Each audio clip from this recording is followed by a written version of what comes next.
Khonjen James Segruzam Kudol Tamjeri me apuna Taminasi.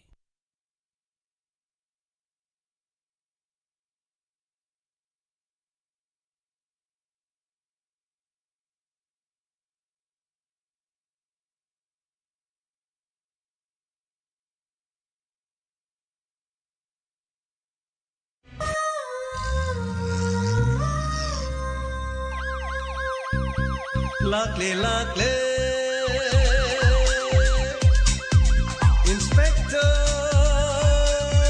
TAYAI Ahan mamagtada Inspector TAYAI tabiribasingu James Segruzamna taramlok chubagaloinana ikoknono khurumjari khwaidagi sangba monodrama oriba Inspector TAYAI hariba tangkak asigi ngasi puduna lakchariba lising amaga chamaga humbudra manga suba tangkak anauba tangkakta sandokchariba Sorry Uncle ahum suba aroiba saru sandokchariba thoroma sigi tangkakti tonga tongana sathariba malemgi mapung kya da tholiba crime gi wari sing asi aikoina miyam da pungning loksing oine nenbagi damakta thamjaba adugumba tangkak amani afaba loksin biu phattaba nakanda thambiu lanthokchari Sorry Uncle ahum suba aroiba saru yare ke doroge nangbo hey khara tamna thoko tamna thok hoi yare kaino khangni basi pa ngangi se thori jingko Mina ngangi se kali mata taba na tine tauris.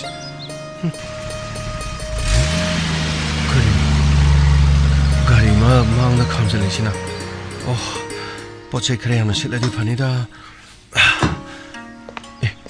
Siri kaino. Police ni siri. Kaino sina kaido balai jano. Kaino isan gi se yamna masak phajai ni kaino. Kari ibuno ai ni masak phajai habri se yon ba sa po ching se masak loina phajai haba. Kanggo sayaw redo bora sayaw mo mali ni as masang thong na nan krede ko karino isan gi sidi hana ju sumaina dum toroga phambirak bro karino matam khara gi mamang da khoina lakudadi karino sigi bapa ji sigumba sana thana bale haude da sir kuidiri lakpa sahi khara sida hangjabani hoi ni karino akoi lambi ji pharo jabde sumaina karino sorong matai de sumaina chapo jon se lehaude ko sir hibema kainom tang jege songmi mingsi Sir, I mean, Sergio Kongzi. Oh, Sergio.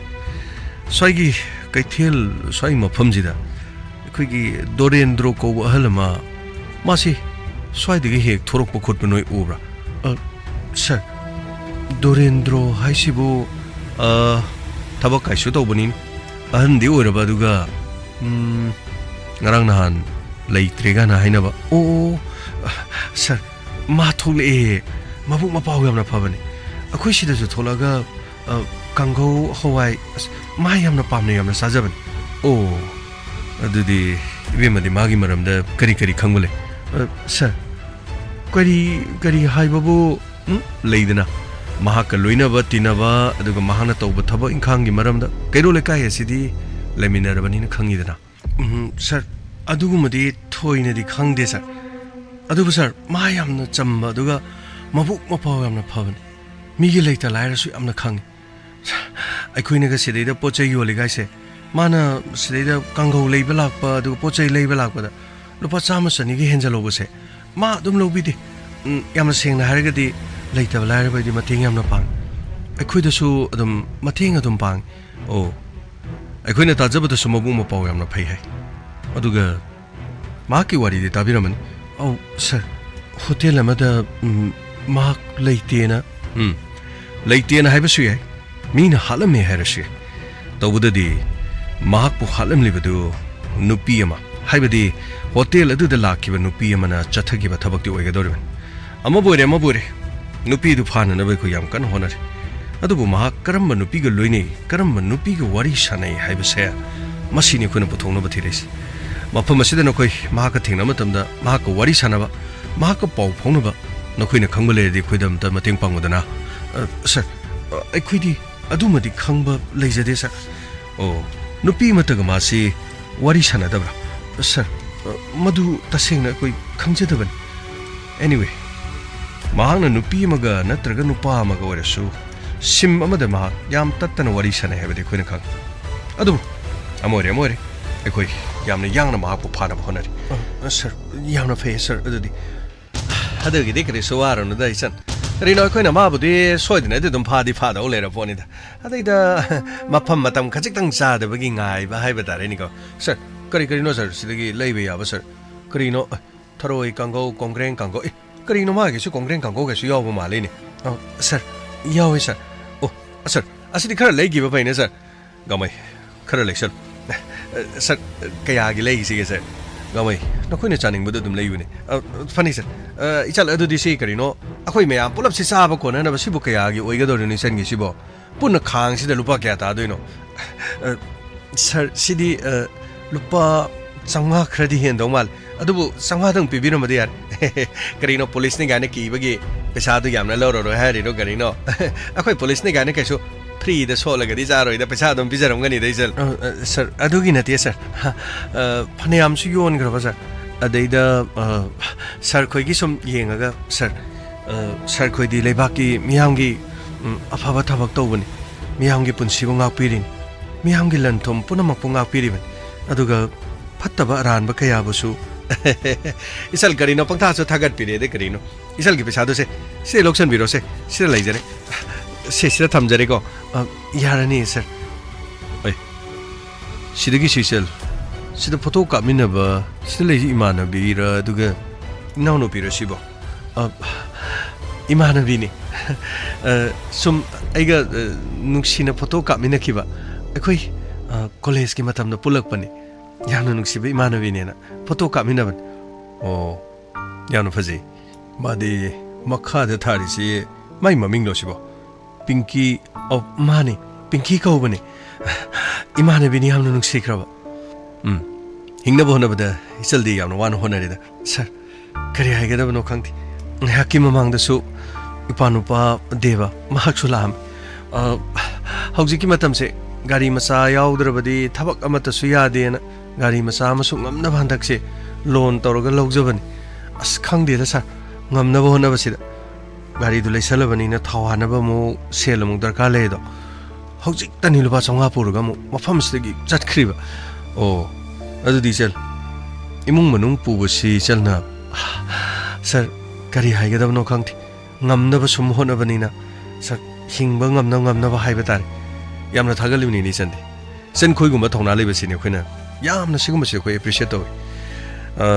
लैसाबी money हाइदना cell तानबी कारिनी नि युमदा लेइदबिदे Sorok मपान स्वाइदे तरोगा हेक्थ कांगौ ओइरो Sinjo ओइरो angam ba phang pochai yo yo na tawrisidi yamna famousidi yam tamjani ni haitare sir upai leite na tawbani sir ikai badi hanmada di yamni kairam adubu kuira akana di sum ikai raktre da sir hujikanti kedo bai kai din isana sel tan ba hingba ngamna bo hona bade kari su kai ba leiti migi mapot maran hurandar galor mingon da landar galor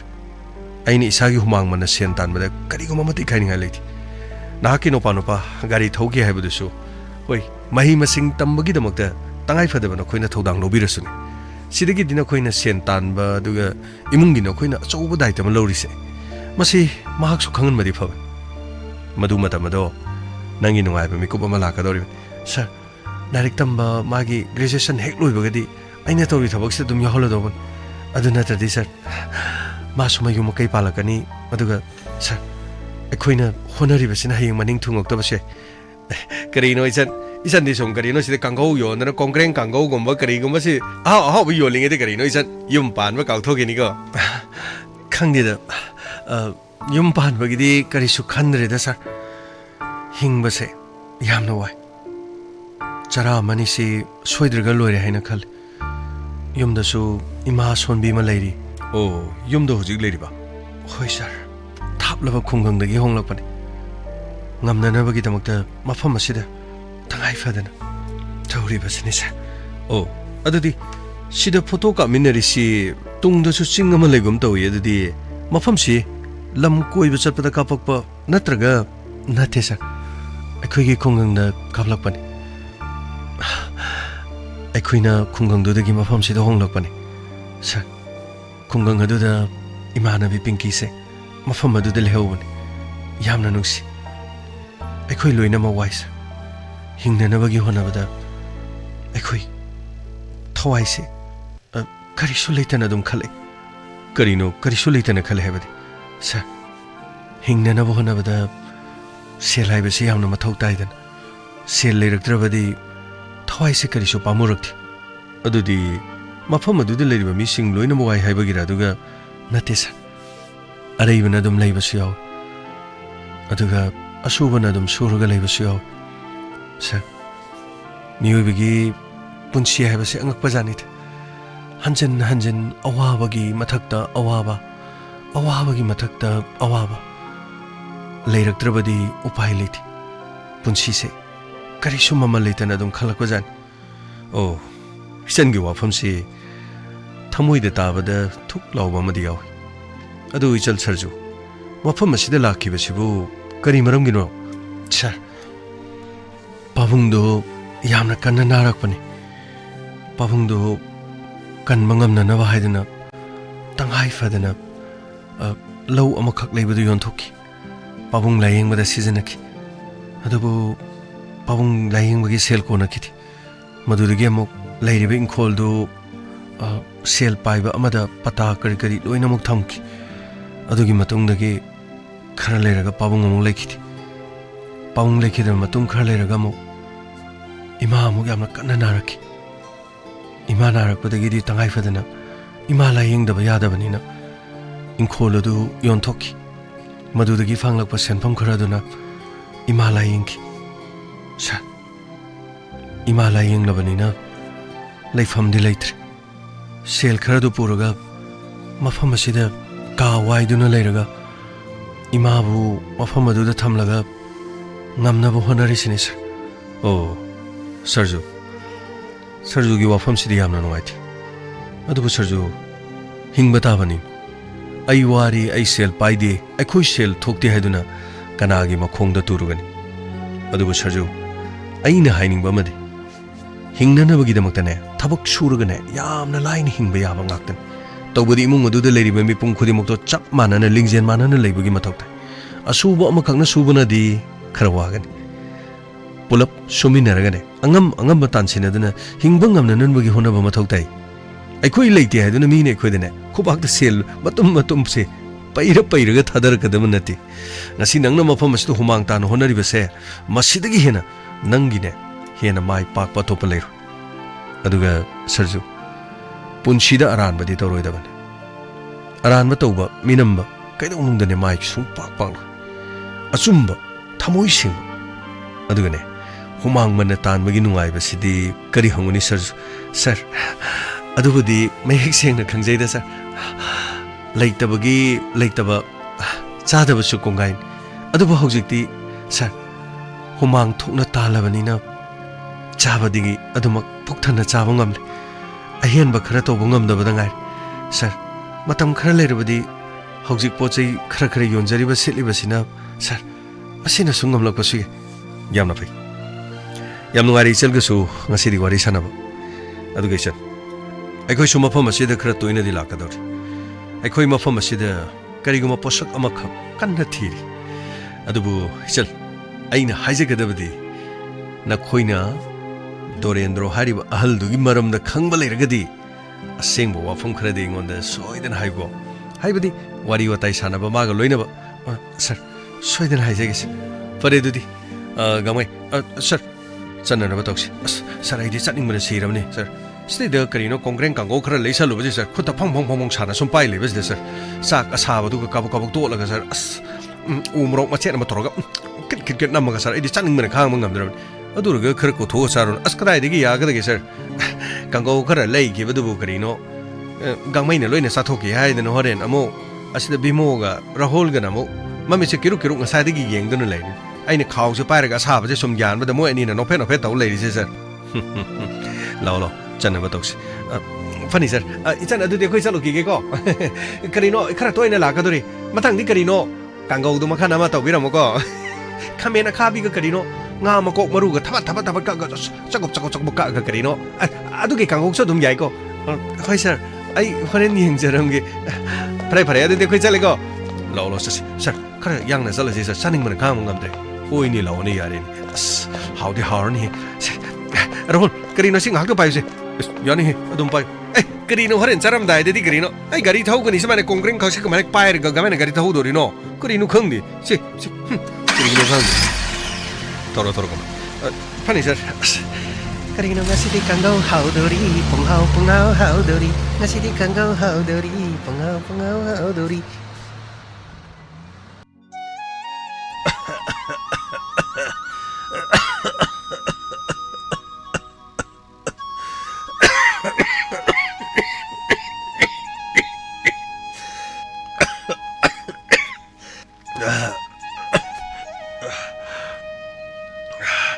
Anjali, hey, Anjali, karino na hey, nang batari ba na hey Anjali, Pupu, kay daw lagi Pupu na loko ba lagi chalay ni Pupu, kuigi, nanay di katay siya kre, madi late na, nene do, masay kay tiyan sa kiba ne, hoji ba halag triye, ma halag para na thonga na lipa ka yenguri ne. Kaido gari laklaga thonga na nang bomu gari na ga thenglam ladi nane na la ga ingod hore na monga ngani na khari gi no nang na a de kai thien na thanda tholi bo kari do bono ne pupu ga thien da hai bana ti ye pupu thonga da ne kon thong da ne ni ne lak pri yengu bane oh lok shi shu kho ba da phatra ai gi da mak ti hidak lai ba kai thel chali o ni Pupu na ne, imong masida lo kudo na, hawat kangkhan ngam da na lai nang na mo, nane thok ringai da mo, thonga na thok na tawra di, nane na ne, horen changak ko matam da, angang ka thien da thole hai da ngo da mo ngang ga dori bani na, Pupu kasu tawro ye, khui ni da yam no kui re na, taw bane ba, Anjali, se, nang ke support, Pawang gi hidak su lai ra bani si. Oh, nang di hidak lai ba chat pa ore ko. Pawang hidak lai ba chalu bani. Na khoi na sa thok khar ga ne. Yum ma shi da lai ba ngam de. Kari gi no khoi bo. Koi na ai bu tha dok tu na sali si kari gi no ne. Pawang tha do ga kai do bo cha toi no. Aina pawang hidak lai ba chat bani. Khang de. Aina shoba no mangam lingai matam da de. Na khoi bu kari da shoi khi ga de ge kari wa da pa lai hai no yeng do no la khi bani do na she aina do am tu ro ba matam si da de na khoi na ipa yeng mangam de kari gi no pabung adumai na hai bi ga no pabung na cha lai ri ba si de na cha na ngam na bo hona gan pinki kari hai ga da ba no khang ri ni na bung gi ma sa si ga nang nei mo sige honari ba she ai khang da ban na tin he adubo ipa na hogat kangkhat pa ngam labadi imung mo sida ai ne sab lo shendri ba mora khara leiri ba lu khara leiri masi da su sarari masi da gi sel khara phanga ga nei mung sige nang gi mateng khara di pang ba ya ba ni ne adubo ai hogat kangkhat pa ngam dre isha si khaji tang kallabadi haidana ai nang gi mateng pa ngam dre ne Pawang adumai na hai bi gan Pawang laying na ba ai ne yam na kanu honari Pawang soidena maki Pawang phara dong Pawang na phara di Pawang na ningi do loina thunga dong kari hai ba pinki ai bu laying bi ga dori ba ha kadai de shell na ai bu laying ga dori ba no ha nang na ka jum thong khuding de chat na ai gi da makta ai laying na ba hai du na nang na shell puri bro ha nang na kana da shell hang di ba no Pawang ai kana mata da shell hang di ai pinki mingon de shell hang ba ya ba na ai laying na ba ni hai du na shell pushing no nang na honari ba kharasina imung masi da nang hauju pho badi nang ngam na bu honari hai ba bu ipa lai bi ade nang na kari tawri ba no nang ni imung masi gi kari honari ba no hai ba khang thi angang masa si su school da kari no phi thi da di ade na taw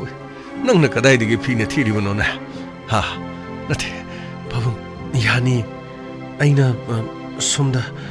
imana bi de gi sel kharang dong jen dong na ba ai yana ba loina sili aina haige de badi shell phangna bani haidun aran ba thabak to ba ya banati aran ba lambi de khak chat pa ya banati ko babung ai ꯍꯧꯖꯤꯛ ꯐꯥꯎꯕꯗꯤ ꯑꯔꯥꯟꯕ ꯂꯝꯕꯤ ꯑꯃꯗ ꯆꯠꯇ꯭ꯔꯤ ꯄꯥꯕꯨꯡ ꯑꯩ ꯄꯤꯡꯀꯤ ꯏꯄꯥꯅ ꯍꯥꯏꯒꯗꯕꯗꯤ ꯑꯩꯅ ꯈꯖꯤꯛꯇꯪ ꯍꯦꯛ ꯀꯟꯈꯠꯂꯛꯄꯒ ꯏꯆꯥꯒꯤ ꯃꯇꯦꯡ ꯁꯣꯏꯗꯅ ꯄꯥꯡꯒꯅꯤ ꯑꯩꯅ ꯍꯧꯒꯠ ꯀꯥꯡꯈꯠꯄ ꯍꯦꯛ ꯉꯝꯂꯕꯗꯤ ꯑꯩꯅꯅꯦ ꯏꯁꯨꯒꯤꯗꯃꯛꯇ ꯑꯩꯅ ꯍꯣꯠꯅꯒꯗꯧꯔꯤꯕꯅꯤ ꯅꯪꯅꯅꯦ ꯏꯃꯨꯡ ꯑꯁꯤꯒꯤ ꯂꯣꯏꯅ ꯐꯩꯒꯥꯛ ꯐꯩꯅ ꯅꯪꯅ ꯄꯨꯔꯤꯕꯁꯤ ꯏꯄꯥꯅ ꯂꯣꯏꯅ ꯈꯪꯂꯤꯕꯅꯤꯅ ꯑꯩꯁꯨ ꯃꯤꯠ ꯑꯁꯦ ꯃꯤꯀꯨꯞ ꯑꯃꯠꯇ ꯐꯥꯎꯕ ꯎꯁꯤꯟꯗꯨꯅ ꯑꯩ ꯄꯣꯊꯥꯕ ꯉꯝꯗ꯭ꯔꯤꯕꯅꯤꯅꯦ ꯅꯕꯨꯡ ꯑꯗꯨ ꯂꯩꯔꯤꯉꯩ ꯃꯇꯝꯗꯗꯤ ꯅꯕꯨꯡ ꯑꯗꯨꯅ ꯏꯃꯨꯡ ꯑꯁꯤꯒꯤ ꯍꯣꯠꯅꯔꯝꯃꯤꯗꯣ ꯅꯕꯨꯡꯅ ꯃꯔꯥꯏꯕꯛ ꯊꯤꯕꯗꯒꯤꯗꯤ ꯉꯁꯤꯗꯤ ꯄꯨꯝꯅꯃꯛ ꯑꯁꯤ ꯌꯦꯡꯉꯨ ꯅꯅꯝꯃꯗꯨꯁꯨ ꯃꯍꯥꯛꯁꯨ ꯌꯨꯝ ꯑꯁꯤ ꯊꯥꯗꯣꯛꯇꯨꯅ ꯆꯠꯈ꯭ꯔꯦ ꯊꯃꯣꯏ ꯀꯌꯥꯗ ꯀꯟꯈ꯭ꯔꯕ ꯅꯨꯡꯁꯤꯈ꯭ꯔꯕ ꯃꯆꯥꯅꯨꯄꯤ ꯑꯁꯤꯕꯨ ꯍꯨꯟꯇꯣꯛꯇꯨꯅ ꯆꯠꯈꯤꯕ ꯉꯝꯃꯤ ꯄꯥꯕꯨꯡ ꯌꯥꯔꯤꯕ ꯇꯣꯛꯂꯁꯤ ꯏꯅꯝꯃꯒꯤ ꯋꯥꯐꯝꯗꯨ ꯄꯟꯕꯤꯔꯛꯂꯅꯨ ꯅꯆꯥꯗꯤ ꯌꯥꯝꯅ ꯅꯤꯡꯍꯟꯅꯩ ꯄꯥꯕꯨꯡ ꯑꯩ ꯂꯩꯔꯤꯕꯁꯤꯗꯤ ꯄꯥꯕꯨꯡꯒꯤ ꯑꯃꯗꯤ ꯑꯟꯖꯂꯤꯒꯤ ꯉꯝꯅꯕ ꯍꯣꯠꯅꯒꯅꯤ ꯑꯩ ꯂꯩꯔꯤꯉꯩꯗ ꯀꯅꯥꯅꯁꯨ ꯑꯟꯖꯂꯤꯒꯤ ꯃꯇꯨ ꯅꯥꯝꯃ ꯁꯣꯛꯍꯜꯂꯣꯏꯌꯦ ꯄꯥꯕꯨꯡ ꯑꯩ ꯉꯝꯅꯕ ꯍꯣꯠꯅꯒꯅꯤ ꯊꯋꯥꯏ ꯑꯁꯤ ꯊꯥꯔꯕꯁꯨ ꯊꯥꯒꯅꯤ ꯑꯩ ꯀꯔꯤꯒꯤ ꯑꯃꯠꯇ ꯄꯥꯝꯃꯨꯕ ꯂꯩꯇꯦ ꯑꯩ ꯑꯟꯖꯂꯤꯒꯤꯗꯃꯛꯇ ꯑꯩ ꯍꯣꯠꯅꯒꯅꯤ ꯑꯩ ꯄꯤꯡꯀꯤ ꯅꯪꯅ ꯈꯣꯡꯊꯥꯡ ꯑꯃ ꯊꯥꯡꯕ ꯃꯇꯝꯗ ꯅꯪꯅ ꯅꯃꯥꯏ ꯄꯥꯛꯅꯅꯕꯅꯤ ꯍꯥꯏꯗꯨꯅ ꯅꯪꯒꯤ ꯃꯥꯏꯊꯤꯅꯅꯕ ꯊꯕꯛ ꯇꯧꯕ ꯌꯥꯗꯦꯀꯣ ꯑꯩꯅ ꯁꯣꯏꯗꯅ ꯑꯩ ꯀꯜꯂꯛꯈꯤꯒꯅꯤ ꯑꯩ ꯂꯣꯛꯁꯤꯗ ꯈꯔ ꯈꯨꯕ ꯐꯔꯕꯗꯤ ꯍꯥꯏꯗꯅꯅꯦ ꯑꯩ ꯈꯥꯡꯗꯅ ꯂꯩꯕꯅꯤ ꯄꯥꯕꯨꯡꯁꯦ 이싱시들 내도 세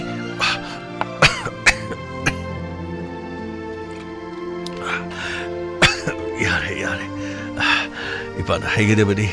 시 낭나 짤리바 타박 쿠디막쇼 이빠다네 낭나 짤바 마품 하이라모 낭나 할락가다바 마tam 뿡신 뿡자 로이나 하이람가다바니 낭 할락다바 마tam 니빠 레베야데 낭 할락다바다네 아잉몬데게 헤네 영 시 나붕게 마사누비 안젤리 시 콘통도 톡도나 낭부 옌도나 도막레 망악 탕가탕가드나 낭 할락labra 하이도나 옌도나 도막레 리바세 아이니 몽마시데 호갔다나 아이나 나아두나 레레 마나 통가나 낭 할락 낭기 마이까 옌도나 도막레 바니네 방 야니 세 방 낙당 아무테 힙타비유세 히락시 아무테 탁시 바봉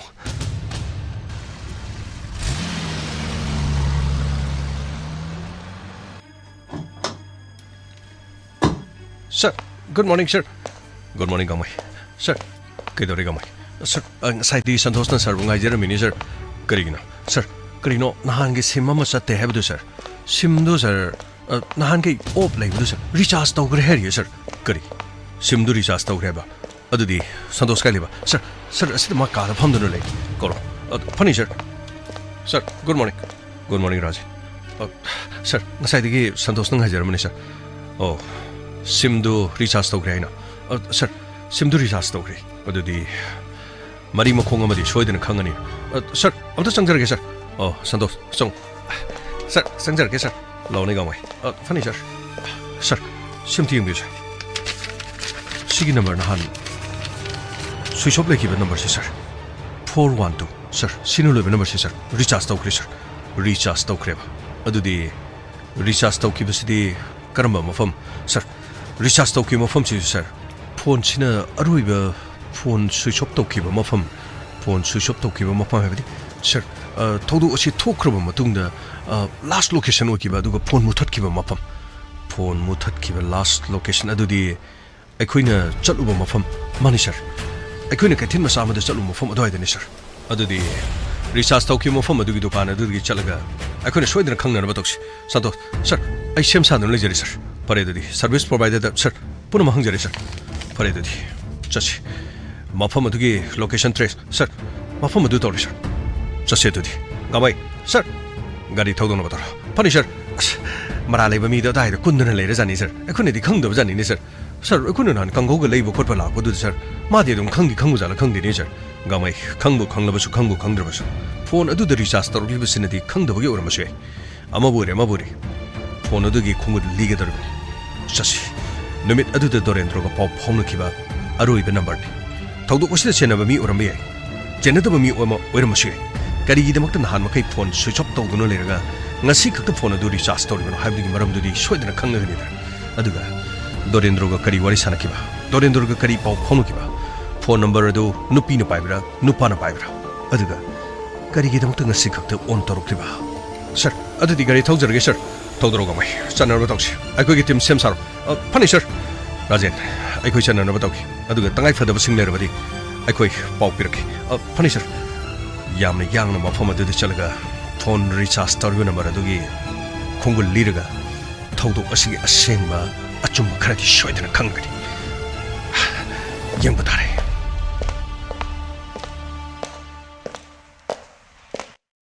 karino masing angde torjibo se loina koi odana tormiji karino ma tojibo haima paisa thiri sel karino mana torjibo hai deba kadai sakrajanu torjibo as haktane aibu pochai khara se loring je dukan ji leigona thamambani karino mana se koi olaga tori myam jibo haima kadai sakrajanu torjibo as sidida ma se lo thoira karino mana torjibo masi khangam bangang na thigo mana piyo haringe piriba aduga paksiga ji kaino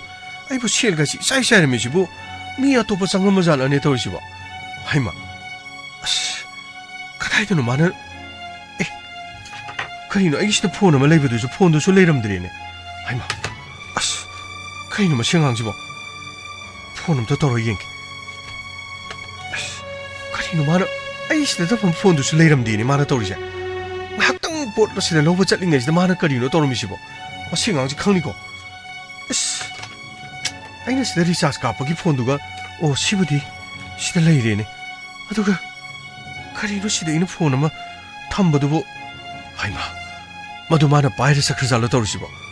as phone do mu yon thomdana ne as karino ai topom lapom khangde de oh lai hey nang sida gi phone do ubra karino phone ubra bo hey sida ina sida phone ma thamado oh isege deida pesa kauna bala pudro adu phone do de ina paida haima nang di karige do phone do pariba haima phone do paibi adruje hey phone do piro sidam do piro amta piro ba as karino de aigi phone do ngasai ne aine ne YouTube ta ne aine ne ataba film aine pam film am la aine yeng thokpudu de ne aine as 1080 da loi yeng thore ba adai de ne phone do recharge yoram dra ba adai de sigi sida phone je tak thar yeng ga de ne sigi phone je da ina recharge kap sangre aine phone to bu de incoming facility leram die aine on tor ga du ne tu sigi si la pu je ne pesa to kapsel yam kap na ti da aina sida recharge ma sang ta hap ne ba Jio jo kai jo loi tang re no jikti loi na ma pesa je aina ayo green to je se BSNL da loi on thok buna phado male mi BSNL da loi port tong na BSNL port to ba adu ada gi wat lai kare phone to piro kari nu chi ngak tong pai na gi kai no pesa ji recharge hapsan du ngari hore nga le pira ke ba kai nu khang di ai do pesa lui thok re ba nang gi loi gi do pesa do balance to kap ko to ga dro ai phone do mai yam yaw dre ba ai film do makha do ta sti yeng gi to buni kari nu ji khali du bo yati ai na hari sin yati nang yeng ge so to prio kai nu se police gari me tham jale sina kai do jano kare phone dom to piro phone dom da kai do ri henu mi se am to piro hai bine sida piro om da piro kari 이런 거 학도 시 얘기가 아니 제 거의 제 아니 piro di piro d나 이제 kari 강고 로비게 다 봐. 나시디 강고 러러기 와파마 못ang kari 나키시 폰수 리차스 도와 마네사 리차스 kaya to bige damna sa 리차스 지기 넘버세 시름 되게 메시 사 오르브라 700 시름 되게 제 이rol래 보시 412 시기 폰지 리차스 좀 터득시 서 시기 폰지 서 CD ai khoi gi sida leiba number mani na khoi gi sida leiba number ngak ki mamang do recharge tau ki ai khoi ni yam kop na senar ga leiba number am khang adu bu number si khangong du on tor ga recharge tau kre ha ba si khang mu gi madu mathang ai khoi na service provider gi hang nar ga nang gi mafam sida lai aduna number si gi maram da khoi kop na khang je gi ha den la pinky sir hauzik te khoi de kari ma to lor pigan asengo wafam do ꯑꯩꯈꯣꯏ ꯊꯥꯕꯤꯌꯨ number ꯑꯁꯤꯒ ꯗꯣꯔꯦꯟꯗ꯭ꯔꯣꯒ ꯀꯔꯤ ꯃꯔꯤ ꯂꯩ sir ꯅꯝꯕꯔꯁꯤꯒ ꯀꯔꯤꯁꯨ ꯃꯔꯤ ꯂꯩꯅꯗꯦ ꯅꯆꯤꯟ ꯊꯤꯒꯅꯨ ꯅꯍꯥꯛꯀꯤ ꯂꯩꯇꯕ ꯂꯥꯏꯔꯕ ꯅꯪ ꯍꯣꯠꯅꯔꯤꯕꯗꯨꯕꯨꯗꯤ ꯑꯩꯅ ꯏꯀꯥꯏ ꯈꯨꯝꯃꯤ ꯑꯗꯨꯕꯨ ꯂꯩꯇꯦ ꯂꯥꯏꯔꯦ ꯍꯥꯏꯗꯨꯅ ꯅꯝꯊꯥꯛ ꯇꯧꯕ ꯃꯤꯅꯝ ꯇꯧꯕ ꯑꯗꯨꯒ ꯃꯤꯒꯤ ꯄꯨꯟꯁꯤ ꯃꯥꯡꯅꯅꯕ ꯍꯣꯠꯅꯕꯗ ꯅꯪꯒꯤ ꯀꯔꯤ ꯈꯨꯠ ꯂꯩ ꯅꯪꯅ ꯀꯔꯤ ꯊꯧꯗꯥꯡ ꯂꯧꯔꯤ ꯍꯥꯏꯕꯗꯣ ꯑꯁꯦꯡꯕ ꯋꯥꯐꯝꯗꯨ ꯁꯦꯡꯅ ꯍꯥꯏꯌꯨ ꯀꯩꯅꯣ ꯏꯁꯦ ꯄꯨꯂꯤꯁ ꯂꯥꯛꯑꯒ ꯍꯥꯏꯔꯤꯁꯤꯕꯨ ꯏꯁꯦ ꯀꯔꯤ ꯋꯥꯐꯝꯅꯣ ꯃꯁꯤ ꯄꯨꯝꯅꯃꯛ ꯅꯪꯅ ꯔꯤꯆꯥꯔꯖ ꯇꯧꯔꯨꯕꯗꯒꯤ ꯇꯧꯔꯤ ꯊꯕꯛꯅꯤ ꯀꯩꯅꯣ ꯏꯁꯦ ꯐꯣꯟ ꯔꯤꯆꯥꯔꯖ ꯇꯧꯕ ꯌꯥꯗꯕ꯭ꯔꯣ ꯅꯠꯇꯦ ꯗꯦꯕ ꯉꯥꯏꯍꯥꯛꯇ ꯇꯨꯃꯤꯟꯅ ꯂꯩꯕꯤꯀꯣ ꯍꯥꯏꯕꯤꯌꯨ ꯅꯝꯕꯔ ꯑꯁꯤꯒ ꯗꯣꯔꯦꯟꯗ꯭ꯔꯣꯒ ꯀꯔꯤ ꯃꯔꯤ ꯂꯩꯔꯤ ꯁꯔ ꯅꯝꯕꯔ ꯑꯁꯤ ꯇꯥ ꯗꯣꯔꯦꯟꯗ ꯅꯝꯕꯔꯁꯤ ꯃꯉꯣꯟꯗ ꯄꯤꯈꯤꯕꯅꯤ ꯀꯔꯤꯒꯤ ꯄꯤꯔꯤꯕ ꯅꯝꯕꯔ ꯑꯁꯤꯗ ꯄꯥꯎ ꯐꯥꯎꯅꯅꯕꯒꯤꯗꯃꯛ ꯀꯔꯤꯒꯤ ꯄꯥꯎ ꯁꯔ ꯃꯗꯨꯒꯤ ꯋꯥꯔꯤꯗꯤ खर सांख्रे वारी खर सांख्रे है सर वारी असी मपुम ओइना खंगनबगिदमक आइगा लोइनना तामनबा आइगी खुंगंग अदुदा चटपगी मथौ थाय अदुदी अंजलि हाइसि कनान सर अंजलि हरिसिदी अंगांग अमनि अंजलि हरिसि अंगांग अमनि अदुगा करिगिदमकता दोरेंद्र हारिबा अहनसिगा नुपी मचा अमगा होटेल अमदा लेननबगिदमक अंजलि हाइबा मिंगसि सिजननरिबा सर मधु पुनमक मफम मधुदु चलगा आई लोइनमक हाइजगे सर दामाई सर नसे थोरो कौतरो फनी सर आइने तौरिबा थबकसिबो कयामो यामना फरिबा आइना करी लानकिबा आइना थांकिबा खुंथांदुन अरानबो ओइरबसु आइना लानगे याउना लानकिबदि नथि आइना मिनमगे याउना मिनमबसु लैथि अथुबु करिगे आई वाखलसिददि आइबु करिगे लमुकनरिबा आइना तौरिबसिबु चुमलिब्रा अथुबु आइदि लानखिदि आइगी पुंसिगी आइगी अवाब आइगी तंकक अमद आइना अथुबु आइना तौरिबसिबु चुमलिब्रा आइना तौरिबसिबु चुमलिब्रा आई पिंकी पाबुंग लाउने करी तौरि नंगो नशा नुंगाइतब्राने नंगो पाबुंगसे खर खरदि होगतपा ngamenhe yongone nangna handakti hidang langthak leibidana ai chatpa khar khar ngamenhe pinki sidagidi karino nang ai shu imung asigi mateng pang ngamani adugune ai yongo anjali di school chakri malena pam school de chatkibani ngahak leradi lani sidagidi karino makhoi behen ama tawbudo अदे खर खर चलहलनबनी को आई मखोगी तोंगाना लनाई गिदे तौरगने चलहनसी ngамनबने सिदिगी पाबुंग होनरदबनी करी तौरे नमाइदु सुखसुइदे करी तौरगेना पाबुंग करिसु तौथि आई करी नंग नसा नुंगाइतब्रा नंगु करिनो एंगोंददि हायुदना नंगी पाबुंगददि लोटकनुदना पाबुंग करिसु तौथि नसि ngarangsi nang isuk suktharaga dumle nang karigi sukthari no haibadu deidi khangde adubu isana igi dana base phan bire dana ha yongoi isidagi de ai adum kalladabani hoi babung mapan gari mala pamale ha kana no ne kana kari ori jano ne babung police ne ha karigi police lai base deida ai Ibungo खोय करी लेबा सिदा इबुंगो खोय लाकपबो पाबुं युमसे मानि युमसे आइगी युमनि करी no Ibungo खोय युमसिदा अंजलि दि करी no मादे school चटकिना करी दोबो यावरे पाबुं अंजलि हरिबसि स्कूल चटके हेबा स्कूल चटकिबनि नि बुंगो करी सोमदो मांगले पिरिबसिना मागिना ममिंग करी मागी ममिंग ना पिंकी ओ पिंकी पिंकी की सक्तम दी सरजू की दुकान दा सरजू का फोटो पुनः थेमिना बदुगे हो चप मानरे अदो पिंकी सर एलाइस अंजलि सर आई एलाइस अंजलि नथी अंजलि दी इबुंगी मचानुपी सरजो सर वाफम से अने हाइगद्रा नखोइना हाइगद्रा अदुगा सरजो इता लोइना खंख्रे फोन नंबर दो अखोइ देबना रिचार्ज तौसलगा लेरमे फारे सर आई गाड़ी दा काखचरकी पिंकी अदोमना गाड़ी दा काखकदोरिबसे अदोमना करी मरानु यागदोरिसे सर अइना तौखिबा अइगी अरानबा नहाके अरानबा हाइबसे करीनो निशासा है पिंकी नंगना कनादा करी लालुबनोने हा इपादा हायु करीनो नंगना हारिबदो नति नंगना कनादा करी लालुबनो इपादा मुक्ता हायुदना है करीनोने इबुंग इंस्पेक्टर करीनो नखोइना मफम असिदा लालगा तौरिसिबु बाबुंग वाफम से पाबुंग दा हाइबदि खोइना उन्थौनो नुंगाइजरोइदो अदुबु अदोंगी चानुपिना वाफम असी थमोइ सेंगना हाइरबसु पाबुंगना ताबद ngamlar अदुबु एखोइना लालिबसि मिसी अमगी मरीदा अदोंगी चानुपिबु फाबा लापनि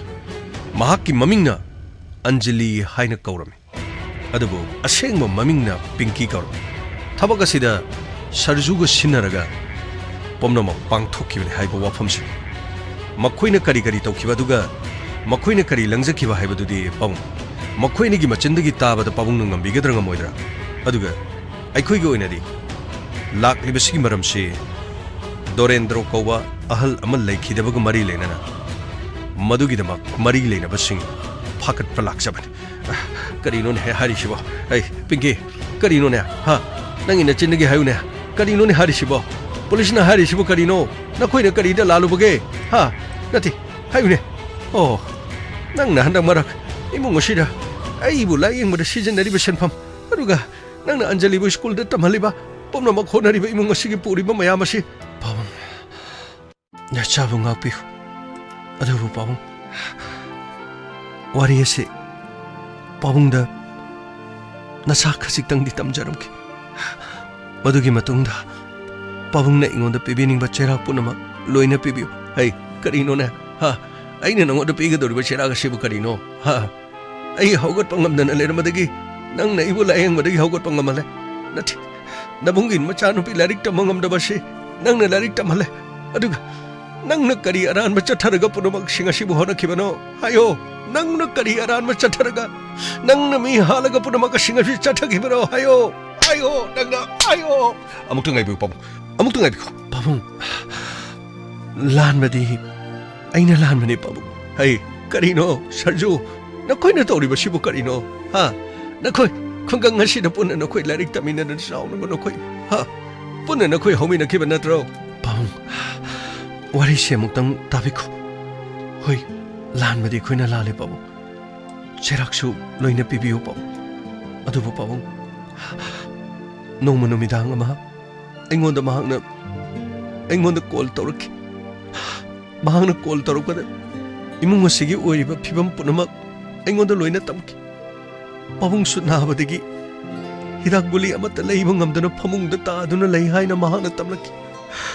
anjali su phipi dabagi school dagi mak school dagi tantu e haiduna hairaki amaromda mahaki mabung hek leikhidaba matungdagi imung asi kaam khong chairi manamasu yum thadoktuna mapamda chatkibadagi amuk khana halaktre haiduna kaplaga tamki adubu pabung magi awabada aisu karisu pangmu ngamti aisu pabung khoina khanglibadani aigi pabung laikhidraba matungdagi lau inkhon punamak yonduna pabung kannabu honakhibadu aremba takhibani madugi matungdagi ima amuk nasale ima na abadagi amuksu inkhol adu yon thoklaga madudagi phangma senpham kharana ima bu layeng khibani ima layeng baloiraga ꯑꯩꯈꯣꯏꯁꯨ ꯃꯐꯝ ꯑꯗꯨꯗ ꯀꯥ ꯑꯃ ꯋꯥꯏꯔꯒ ꯁꯣꯔꯣꯛꯀꯤ ꯃꯇꯥꯏꯗ ꯄꯣꯠ ꯆꯩ ꯌꯣꯟꯗꯨꯅ ꯂꯩꯕꯅꯤ ꯑꯗꯨꯕꯨ ꯅꯨꯡꯇꯤꯒꯤ ꯃꯐꯝ ꯑꯗꯨꯗ ꯑꯍꯜ ꯑꯃꯈꯛꯅ ꯃꯕꯨꯛ ꯃꯄꯥꯎꯁꯨ ꯌꯥꯝꯅ ꯐꯕ ꯑꯩꯈꯣꯏꯒꯤꯁꯨ ꯃꯇꯦꯡ ꯌꯥꯝꯅ ꯄꯥꯡꯕꯤꯕ ꯑꯃꯈꯛꯅ ꯃꯍꯥꯛꯅ ꯏꯀꯥꯏ ꯍꯪꯒꯣꯏ ꯄꯨꯝꯅꯃꯛ ꯂꯥꯜꯂꯒ ꯃꯍꯥꯛꯀꯤ ꯄꯨꯟꯁꯤꯔꯣꯜꯒꯤꯗꯃꯛꯇ ꯍꯥꯏꯗꯨꯅ ꯃꯍꯥꯛꯅ ꯅꯨꯄꯤ ꯑꯃꯈꯛ ꯍꯪꯂꯛꯈꯤ ꯑꯗꯨꯕꯨ ꯇꯁꯦꯡꯅ ꯍꯥꯏꯔꯕꯗ ꯃꯗꯨꯒꯤ ꯃꯃꯥꯡꯗ ꯑꯩꯈꯣꯏꯅꯤꯅ ꯋꯥꯔꯤ ꯁꯥꯟꯅꯕꯗꯁꯨ ꯑꯩꯈꯣꯏ ꯑꯅꯤꯒꯤ ꯑꯇꯣꯞꯄ ꯂꯝꯕꯤ ꯂꯩꯇꯕꯗꯒꯤ ꯑꯩꯈꯣꯏ ꯑꯅꯤ ꯐꯠꯇꯕ ꯂꯝꯕꯤꯗ ꯆꯠꯂꯁꯤꯔꯥ ꯍꯥꯏꯗꯨꯅ ꯍꯥꯏꯅꯈꯤꯕ ꯐꯥꯎꯕ ꯌꯥꯎꯈꯤ ꯑꯗꯨꯕꯨ ꯐꯥꯒꯤ ꯑꯣꯏ ꯀꯔꯤ ꯑꯣꯏ ꯍꯥꯏꯔꯝꯕ ꯑꯍꯜ ꯑꯗꯨꯒꯤ ꯋꯥꯐꯝ ꯑꯗꯨꯅ ꯑꯩꯅ ꯋꯥꯐꯝ ꯑꯁꯤ ꯑꯩꯅ ꯀꯣꯜ ꯇꯧꯔꯒ ꯑꯩꯅ ꯄꯤꯡꯀꯤꯗ ꯋꯥꯐꯝ ꯑꯁꯤ ꯍꯧꯗꯣꯛꯈꯤ ꯄꯤꯡꯀꯤꯅ ꯑꯍꯥꯟꯕꯗ ꯌꯥꯈꯤꯗꯦ ꯑꯗꯨꯕꯨ ꯑꯍꯜ ꯏꯕꯨꯡꯉꯣ ꯗꯣꯔꯦꯟꯗ꯭ꯔꯣ ꯁꯦꯟ ꯌꯥꯝꯅ ꯄꯥꯏꯕ ꯃꯤꯑꯣꯏ ꯑꯃꯅꯤ ꯀꯅꯥꯒꯨꯝꯕ ꯑꯃꯠꯇ ꯈꯪꯍꯜꯂꯣꯏ ꯍꯥꯏꯗꯨꯅ ꯌꯥꯝꯂꯕ ꯁꯦꯟꯐꯝ ꯑꯃꯒ ꯍꯥꯏꯔꯛꯄꯗꯨꯗ ꯈꯖꯤꯛꯇꯪ ꯃꯍꯥꯛꯀꯤ ꯏꯃꯨꯡ ꯃꯅꯨꯡꯒꯤ ꯃꯦꯟꯈꯠꯅꯕ ꯉꯝꯒꯗ꯭ꯔꯥ ꯍꯥꯏꯗꯨꯅ ꯁꯨꯞꯅꯇꯪꯒꯤ ꯑꯍꯤꯡ ꯑꯃꯈꯛꯀꯤ ꯍꯣꯇꯦꯜ ꯑꯗꯨꯗ ꯑꯩꯅ ꯄꯥꯎ ꯐꯥꯎꯅꯗꯨꯅ ꯃꯔꯛꯇ ꯂꯦꯞꯂꯒ ꯄꯨꯝꯅꯃꯛ ꯑꯩꯅ ꯁꯤꯟꯈꯤ ꯌꯥꯅꯤꯡꯗ ꯄꯤꯡꯀꯤꯅ ꯎꯄꯥꯏ ꯂꯩꯇꯅ ꯄꯥꯕꯨꯡꯒꯤ ꯑꯃꯗꯤ ꯑꯟꯖꯂꯤꯒꯤ ꯈꯜꯂꯒ ꯍꯥꯏꯔꯤꯕ ꯍꯤꯔꯝꯗꯨꯗ ꯌꯥꯔꯛꯈꯤ ꯑꯗꯨꯕꯨ ꯂꯥꯏꯕꯛ ꯊꯤꯕꯗꯤ ꯍꯣꯇꯦꯜ ꯑꯗꯨꯗ ꯄꯤꯡꯀꯤꯒ ꯑꯍꯜ ꯑꯗꯨꯒ ꯎꯅꯕ ꯃꯇꯝꯗ ꯅꯨꯃꯤꯠ ꯑꯗꯨꯃꯛꯇꯗ ꯑꯍꯟ ꯑꯗꯨ ꯂꯦꯛꯊꯔꯛꯇꯨꯅ ꯃꯍꯥꯛ ꯇꯥꯏꯕꯪ ꯊꯥꯗꯣꯛꯇꯨꯅ ꯆꯠꯈꯤ ꯃꯗꯨꯗꯒꯤ ꯃꯍꯥꯛ ꯁꯤꯔꯕꯅꯤꯅ ꯄꯤꯡꯀꯤꯒꯤ ꯄꯨꯟꯁꯤꯗ ꯑꯃꯨꯛ ꯑꯃꯥꯡꯕ ꯂꯥꯛꯀꯗ꯭ꯔꯥ ꯈꯟꯗꯨꯅ ꯃꯐꯝ ꯑꯗꯨꯗꯒꯤ ꯃꯍꯥꯛ ꯆꯦꯜꯂꯛꯈꯤꯕꯅꯤ ꯑꯗꯨꯕꯨ ꯊꯧꯗꯣꯛ ꯑꯁꯤꯗꯒꯤ ꯄꯨꯂꯤꯁꯅ ꯃꯊꯪ ꯈꯣꯡꯒꯨꯜ ꯂꯤꯔꯛꯇꯨꯅ ꯃꯐꯝ ꯑꯁꯤꯗ ꯂꯥꯛꯈꯤꯕꯁꯤꯅꯤ ꯄꯥꯕꯨꯡ ꯑꯗꯨꯒꯨꯝꯕ ꯊꯕꯛꯄꯨ ꯀꯔꯤ ꯊꯕꯛꯅꯣ ꯁꯦꯜ ꯂꯩꯇ꯭ꯔꯒꯕꯨ ꯏꯁꯥ ꯌꯣꯟꯕ ꯍꯧꯅꯕ꯭ꯔꯣ ꯁꯦꯜ ꯂꯩꯇ꯭ꯔꯒꯕꯨ ꯏꯁꯥ ꯃꯟꯇꯤꯛꯅꯔꯒ ꯌꯣꯟꯕ ꯍꯧꯅꯕ꯭ꯔꯣ ꯄꯥꯕꯨꯡ ꯑꯩꯈꯣꯏꯅ ꯂꯥꯟꯕꯅꯤ ꯄꯨꯝꯅꯃꯛ ꯑꯩꯈꯣꯏꯅ ꯂꯥꯟꯕꯅꯤ ꯃꯗꯨꯒꯤ ꯆꯩꯔꯥꯛꯇꯣ ꯄꯥꯕꯨꯡ ꯑꯩ ꯂꯣꯏꯅ ꯐꯪꯖꯒꯦ ꯑꯩꯅ ꯁꯤꯟꯈꯤꯕꯅꯤ ꯄꯥꯕꯨꯡ ꯅꯠꯇꯦ ꯄꯥꯕꯨꯡ ꯄꯨꯝꯅꯃꯛ ꯑꯩꯅ ꯐꯪꯒꯗꯕꯅꯤ ꯑꯩꯅ ꯂꯥꯟꯕꯅꯤ ꯄꯥꯕꯨꯡ ꯅꯆꯥꯕꯨ ꯉꯥꯛꯄꯤꯌꯨ ꯑꯩ ꯅꯈꯣꯏ ꯉꯥꯛꯄꯤꯕ ꯍꯥꯏꯕꯗꯤ ꯍꯥꯏꯔꯨꯅꯨ ꯌꯨꯝ ꯑꯁꯤꯗꯅꯦ ꯑꯃꯨꯛ ꯍꯟꯅ ꯈꯣꯡꯒꯨꯜ ꯇꯥꯕ ꯌꯥꯔꯣꯏ ꯑꯩꯅ ꯍꯥꯏꯔꯤꯕꯁꯤꯅꯤ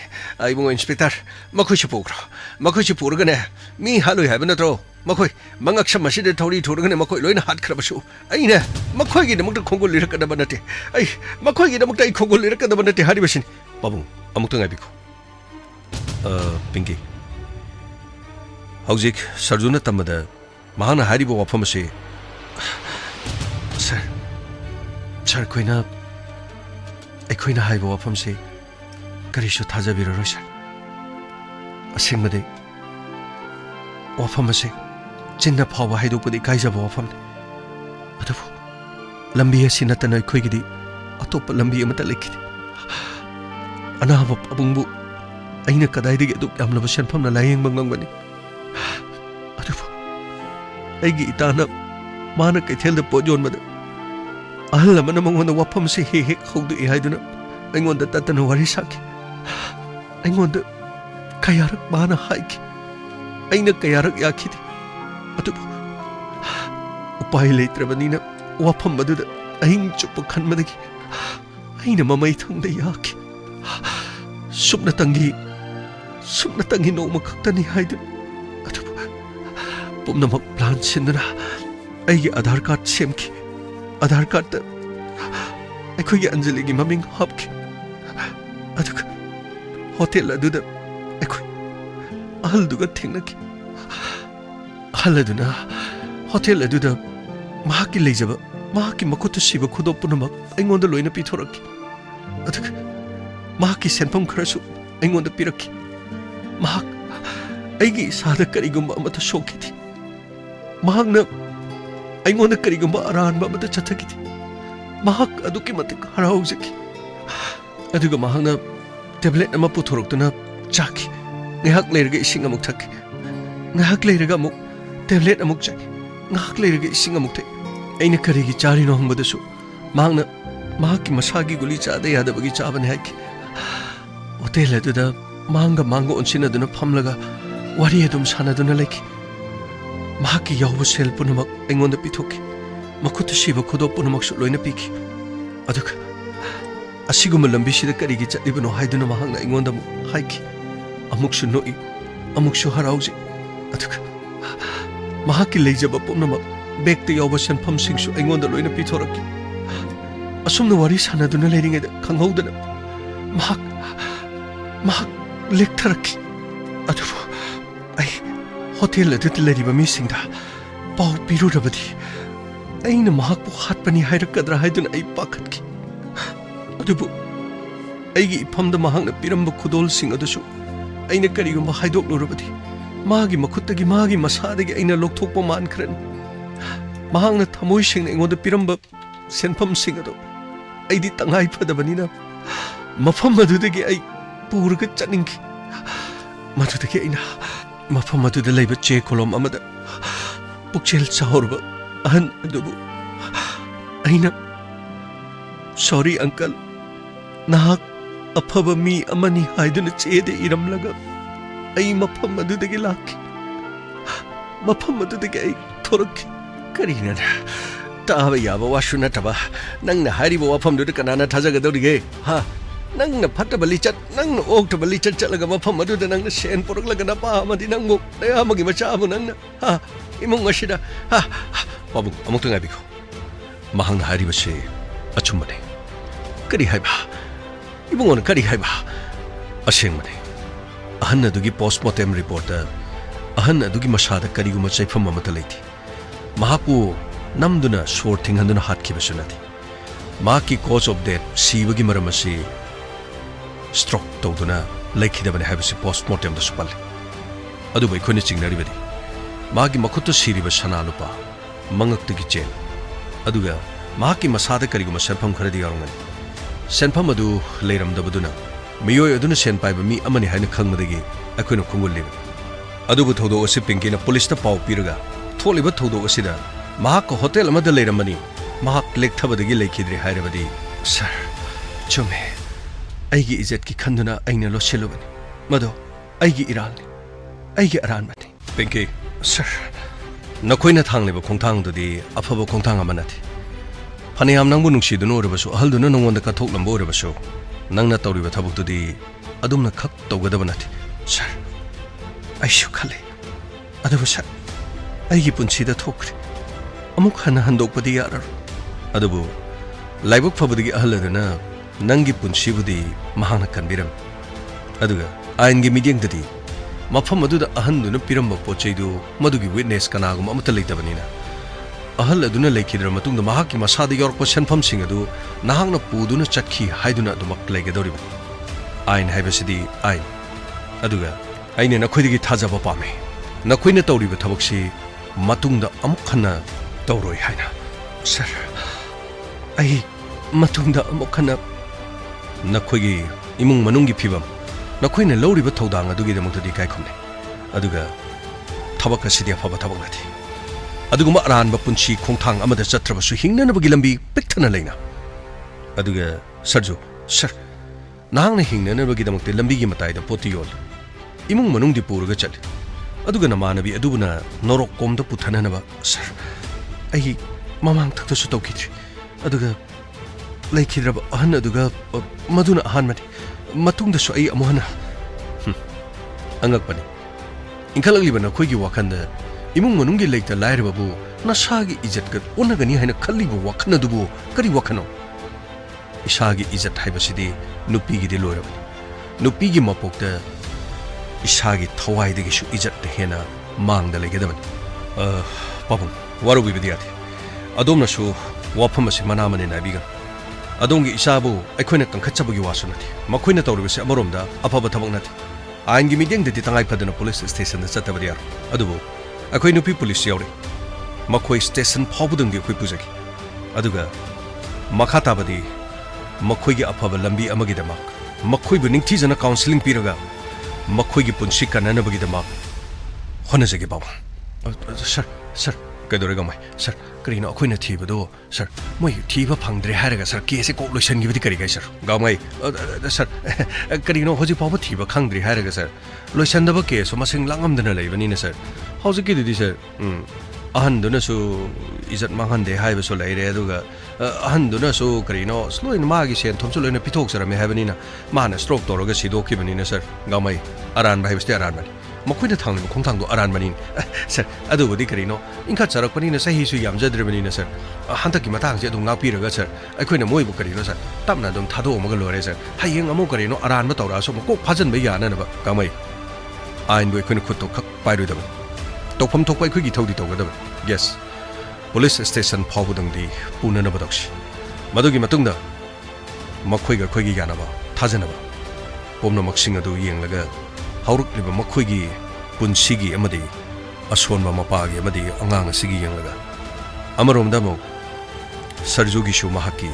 ꯏꯃꯨꯡ ꯃꯅꯨꯡꯒꯤ ꯌꯦꯡꯂꯒ ꯁꯔ ꯑꯗꯨꯅꯦꯕ ꯁꯔ ꯀꯔꯤꯅꯣ ꯏꯆꯦꯊ꯭ꯔꯣ ꯀꯔꯤꯅꯣ ꯑꯗꯨꯗꯤ ꯏꯆꯟꯁꯤꯡꯁꯦ ꯂꯥꯛꯑꯣ ꯂꯥꯛꯑꯣ ꯂꯥꯛꯑꯣ ꯃꯇꯝ ꯄꯨꯝꯅꯃꯛꯇ ꯆꯦꯛꯁꯤꯟꯕꯤꯒꯗꯕꯅꯤ ꯅꯨꯄꯤꯁꯤꯡꯒꯤꯗꯤ ꯈ꯭ꯋꯥꯏꯗꯒꯤ ꯍꯦꯟꯅ ꯂꯨꯕꯁꯤ ꯃꯁꯥꯒꯤ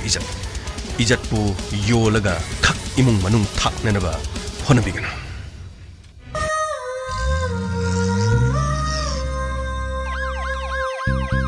lakle lakle inspector tayai tayai tayai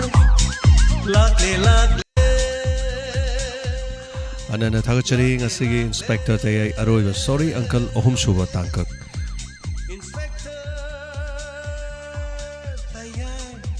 ngasigi wahang hangjage mayam aduga mamang sandok chakibasu wahang mayamna khombirakre ngasigi su wahang uthokcharake mayam wahang khombiu aduga comment section da khombiram gadabani aduga todoi nona koina ngasigi thongambi ningthaujamna ngasigi mamangi sandokiba tangkak adugidi phangkre haijariba Thank you so much thagachari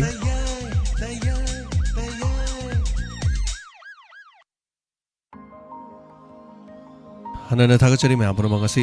wahang si the koi comment section da dum khombiram si aduga yamna yana khombirak pasingsu yamna khuna khodong chaw pijagani me amdagi hena gyangna khombirak pasingsu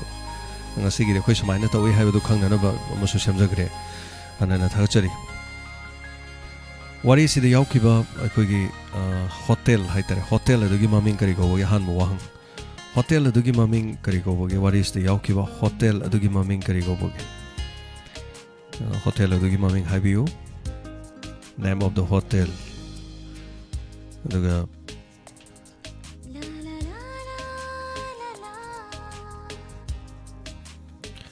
hotel amagi staff amagi maming yawe aduga staff adugi maming hotel gi staff adugi maming kari go boge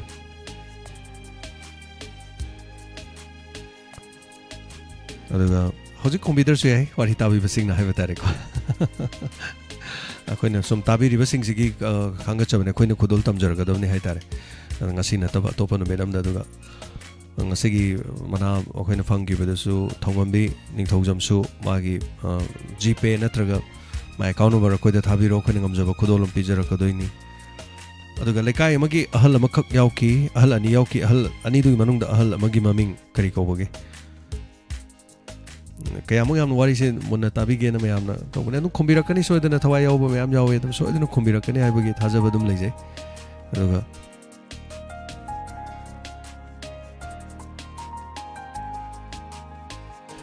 anana thagachari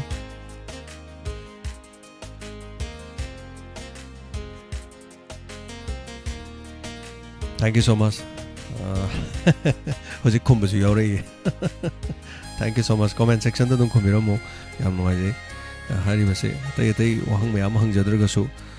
han bo wahang da hangjari si hotel du maming kari ko boge hotel ke staff mamgi maming panki kari maming no lekai gi hal magi maming kari ko boge aduga koi gi lekhidraba han du maming dorendro gi manao du gi maming kari ko boge wang mari si kaktani question mari si kak pa khom pibio comment section da thank you so much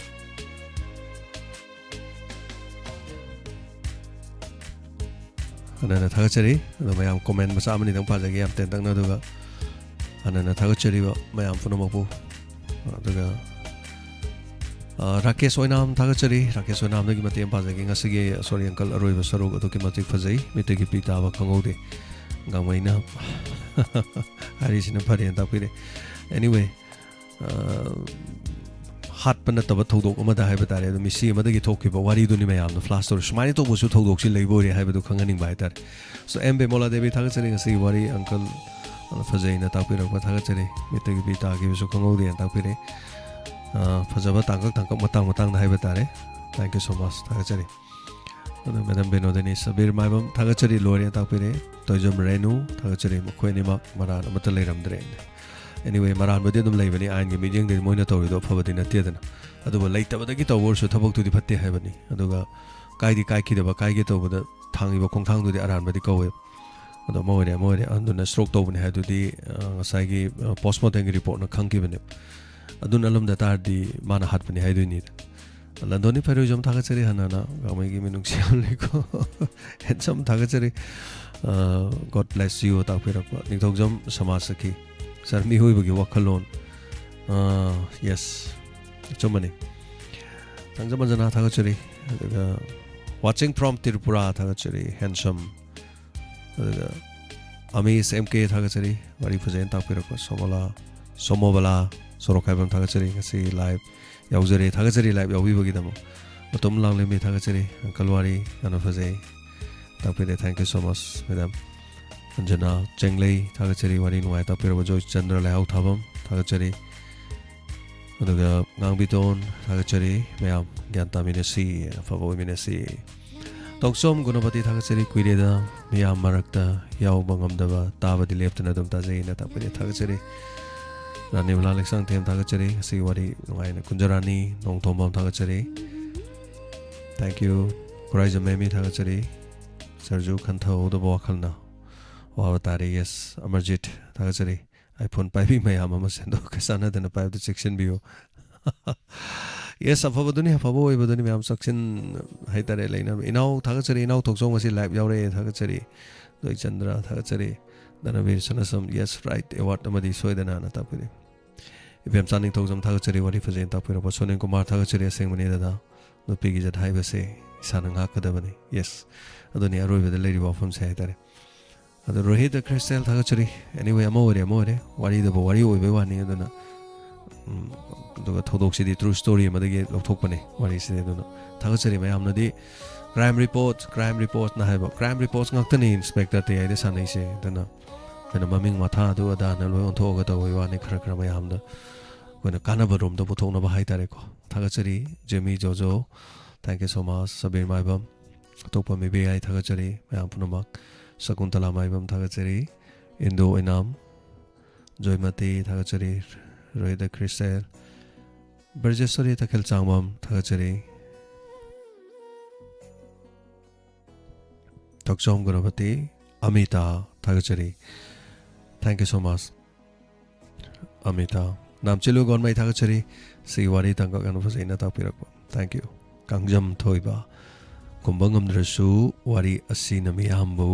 मित सिंहली थागचरी थागचरी मजा कंजम थोइबा केसु काइबा लेते मयाम गी interest के वानी खुंबा दम ना मयाम थोलक दोइनी मयाम अखोइना मयाम सि नुंगाइने न बे हाइ तारेको पिसक सलाम थागचरी होटल गी मी मचुम ना हाइरक पसु यावरी फजना दम ताबसु यावरी बसिने बखै नुंगाइ जाइदिको अदो खै यिंगमिनसि नुंगाइमिनसि मयाम ngam akhona part 1 2 3 ji manung da khudol ma sama som tamjabani da yam da dong ge account da set na kitang that kapsalaga nungai jabadoni da mate matang daga thagachari thank you so much mayam panama hayeng wari anoba ma puduna laksage amohana mayam puning loksing oibe haba wari ama angakpa wari haitare tholiba thodok sing da yumpham oiba ngaktani daga mari leina ba wari ngakta haitare sandokchari ba thoromasi ge 90.0 wa hong radio matang solution jare अदगा को YouTube live streaming सो लोइजरे अदगा खुसेम radio so Manipur online radio solution जरे अदगा मखा तारकपदी अखोइना थमजरिबा आइसकोम अमदी SKTV अनिमक तदि मखा थाना दमक English movie अदगा तय तय theorem repeat broadcast दमक तौजखिगनी अफबय अफबोय मिनसि मयाम थागचरी थैंक यू सो मच अनना रोमिला एनके थागचरी वारी सियाम फजे ICU दा नाइट ड्यूटी तौबगी वारबा कांदा लोइन काउख्रे रोमिला एनके थागचरी अखोइसु अहिंगी मकु गुमने खोइ थबक से नाइट ड्यूटी ngakतने खोइदि ꯑꯍꯤꯡ ꯉꯥꯛꯇꯅꯦꯕ ꯇꯧꯔꯤꯁꯦ ꯑꯗꯣ ꯑꯌꯨꯛꯇꯅ ꯌꯥꯍꯧ ꯈꯤꯇꯪ ꯊꯦꯡꯂꯞ ꯇꯧꯖꯕ ꯑꯗꯨꯅ ꯑꯌꯨꯛ ꯉꯟꯅ ꯍꯧꯒꯠꯂꯒ ꯖꯨꯝꯕꯥ ꯆꯣꯡꯕ ꯈꯣꯠꯄ ꯑꯩꯈꯣꯏꯗꯤ ꯑꯣꯏꯗ꯭ꯔꯦ ꯑꯗꯣ ꯑꯩꯈꯣꯏ ꯊꯕꯛꯁꯤꯅ ꯌꯥꯗꯕꯅꯤꯅ ꯍꯥꯏꯇꯥꯔꯦ ꯑꯗꯨ ꯇꯥꯕꯤꯕꯒꯤꯗꯃꯛ ꯊꯥꯒꯠꯆꯔꯤ ꯔꯣꯝꯂꯥ ꯊꯦꯡꯛ ꯌꯨ ꯁꯣ ꯃꯆ ꯑꯐꯕ ꯌꯥꯏꯐꯕ ꯑꯣꯏꯕꯤꯌꯨ ꯑꯗꯣ ꯄ꯭ꯔꯦꯝꯆꯥꯟ ꯋꯥꯡꯖꯝ ꯊꯥꯒꯠꯆꯔꯤ ꯉꯥꯡꯕꯤꯇꯣꯟ ꯑꯗꯨ ꯌꯥꯎꯕꯤꯔꯤꯕ ꯃꯌꯥꯝ ꯄꯨꯝꯅꯃꯛꯄꯨꯁꯨ ꯍꯥꯏꯇꯥꯔꯦ ꯑꯗꯨꯒ ꯅꯥꯏꯠ ꯗ꯭ꯌꯨꯇꯤ ꯇꯥꯕ ꯑꯇꯩ ꯄꯨꯂꯤꯁ ꯄꯔꯁꯅꯦꯜꯁꯤꯡ ꯃꯌꯥꯝ ꯏꯆꯤꯟ ꯏꯅꯥꯎꯁꯤꯡ ꯍꯥꯏꯇꯥꯔꯦ ꯂꯥꯏꯐꯁꯤꯗ ꯌꯥꯎꯔꯛꯇ꯭ꯔꯁꯨ ꯑꯩꯉꯣꯟꯗ ꯃꯦꯁꯦꯖ ꯊꯥꯔꯛꯀꯗꯣꯏꯅꯤ ꯇꯥꯃꯣ ꯗ꯭ꯌꯨꯇꯤ ꯇꯧ ꯇꯥꯖꯕꯅꯤ ꯀꯥꯏꯅ ꯍꯥꯏꯔꯛꯄ ꯅꯨꯡꯁꯤꯔꯕ ꯏꯅꯥꯎꯁꯤꯡ ꯃꯌꯥꯝ ꯑꯗꯩ ꯏꯃꯥ ꯏꯕꯦꯜꯁꯤꯡꯅ ꯑꯩꯈꯣꯏꯁꯨ ꯃꯩꯔꯥꯁꯪꯗꯒꯤ ꯇꯥꯖꯔꯤꯌꯦꯅ ꯍꯥꯏꯕꯗꯨꯅ ꯃꯩꯔꯥꯁꯪꯗ ꯇꯥꯕꯤꯔꯤꯕ ꯃꯌꯥꯝ ꯄꯨꯝꯅꯃꯛ ꯊꯦꯡꯛ ꯌꯨ ꯁꯣ ꯃꯆ ꯊꯥꯒꯠꯆꯔꯤ ꯑꯐꯕ ꯌꯥꯏꯐꯕ ꯑꯣꯏꯃꯤꯟꯅꯔꯁꯤ ꯍꯌꯦꯡ ꯋꯥꯔꯤ ꯑꯅꯧꯕ ꯑꯃ ꯄꯨꯔꯒ ꯑꯃꯨꯛ ꯂꯥꯛꯆꯒꯦ ꯑꯗꯨꯒ ꯃꯌꯥꯝ ꯀꯥꯎꯕꯤꯒꯅꯨ ꯋꯥꯔꯤ ꯃꯨꯟꯅ ꯇꯥꯕꯤꯕꯁꯤꯡꯗꯤ ꯑꯗꯣꯝꯒꯤ ꯀꯣꯃꯦꯟ ꯁꯦꯛꯁꯟꯗ ꯁꯣꯏꯗꯅꯃꯛꯀꯤ ꯈꯨꯝꯕꯤꯌꯨ ꯑꯗꯨꯒ ꯁꯣꯏꯗꯅꯃꯛꯀꯤ ꯃꯊꯪꯗ ꯑꯩꯈꯣꯏꯅ ꯈꯔ ꯌꯥꯡꯅ ꯃꯊꯪ ꯇꯧꯅꯕ ꯍꯣꯠꯅꯖꯔꯒꯦ ꯊꯦꯡꯛ ꯌꯨ ꯌꯦꯡꯃꯤꯟꯅꯁꯤ ꯑꯐꯕ ꯌꯥꯏꯐꯕ ꯑꯣꯏꯃꯤꯟꯅꯁꯤ ꯁꯅꯥ ꯂꯩꯄꯥꯛ ꯏꯔꯝꯗꯝ ꯀꯪꯂꯩꯄꯥꯛꯅ ꯌꯥꯏꯐꯔꯤ ꯈꯨꯔꯨꯝꯖꯔꯤ